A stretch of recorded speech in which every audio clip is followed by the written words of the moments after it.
Good afternoon friends. Leela palaces hotels and resorts limited company ने अपने Q3 FY26 के results आज 16 जनवरी 2026 को अनाउंस कर दिए हैं। इस वीडियो में हम रिजल्ट्स को स्टडी करते हैं। Total income for the quarter निकल के आई है 470.8 करोड़, जो कि पास्ट क्वार्टर में थी 333.4 crore and in last year for the same quarter it was 403.5 crore. In percentage terms quarter on quarter हमें 41.21% की इंक्रीमेंट, जबकि वाई ऑन वाई बेसिस 16.67% की इंक्रीमेंट टोटल रेवेन्यू में नजर आती है। टोटल एक्सपेंसेस निकल के आए हैं कंपनी के 219.6 करोड़, जो कि पास्ट क्वार्टर में थे 172.7 crore and in last year for the same quarter these were 183.5 crore. In percentage terms quarter on quarter 27.15% के टोटल एक्सपेंसेस इंक्रीज होते हुए नजर आए हैं, जबकि वाई ऑन वाई बेसिस में 19.67% की इंक्रीमेंट नजर आती है। पैट फिगर्स की तरफ अगर हम चलें, कंपनी का पैट फॉर द क्वार्टर निकल के आया है 147.8 करोड़, जो कि पास्ट क्वार्टर में था 74.7 crore and in last year for the same quarter it was 56.4 crore. EPS figures की तरफ अगर हम चलें, ईपीएस फॉर द क्वार्टर निकल के आया है 4 रुपये 54 पैसा, जो कि पास्ट क्वार्टर में था 2 रुपये 35 पैसा and in last year for the same quarter it was 61 पैसा। ओवरऑल अगर रिजल्ट्स को देखा जाए, कंपनी ने काफ़ी शानदार एंड स्ट्रॉन्ग Q3 के रिजल्ट्स पोस्ट किए हैं, both quarter on quarter and year on year basis. Company के फंडामेंटल्स को अगर हम देखें,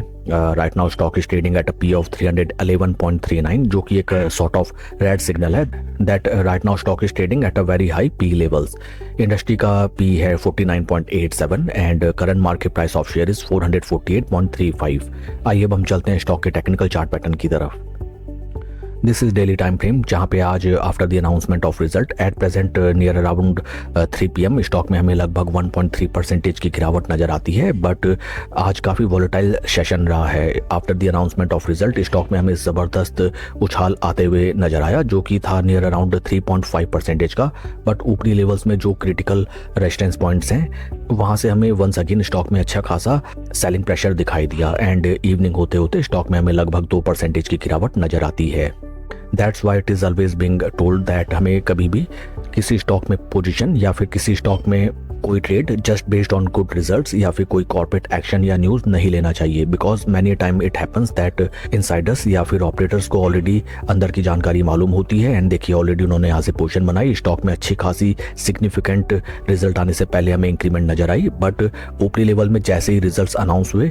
बिग प्लेयर्स ने अपनी पोजीशन यहाँ स्क्वायर ऑफ की, क्योंकि रिटेलर्स ने यहाँ पे स्टॉक्स बाय किए एंड स्टॉक में शाम होते होते अच्छी खासी गिरावट। इस स्टॉक में अगर आपकी एग्जिस्टिंग पोजीशन है या फिर आप न्यू इन्वेस्टमेंट का प्लान कर रहे हैं, देन राइट नाउ आपको स्टॉक को एटलीस्ट इन ऊपरी लेवल्स में थोड़ा सा टाइम स्पेंड करने देना चाहिए, विच रिप्रेजेंट्स एटलीस्ट पास्ट में जो सेलिंग प्रेशर स्टॉक ने इन प्राइस लेवल्स पे फेस किया, स्टॉक उस पूरे सेलिंग प्रेशर को ईजिली अब्सॉर्ब कर सके एंड स्टॉक जैसे ही अपने 20 डे मूविंग एवरेज के 1 सेकेंड नियर बाई आता है एंड ऊपर की तरफ ब्रेकआउट देता है, either eight the time of breakout यहाँ पे अपने कैपिटल का कुछ पोर्शन लगा के हम ट्रेड ले सकते हैं, या फिर स्टॉक यहाँ से अगर बढ़िया ब्रेकआउट देता है and then at the time of retest we can make a new position in this stock. In case stock ऊपरी लेवल्स में इन प्राइस लेवल्स को ब्रेच आउट करता है, then this will be the lifetime high price levels for the stock and then stock एक नए price levels की तरफ ऊपरी छलांग लगाता हुआ हमें दिखाई दे सकता है। स्टॉक के परफॉर्मेंस को अगर हम कंपेयर करें विद निफ्टी 50, यहाँ पे भी हमें नजर आता है that right now stock 0 levels के ऊपर ट्रेड करना स्टार्ट कर चुका है, but we have to trade patiently in this stock. That's all for the video friends, God bless and always see you at the top. Thank you.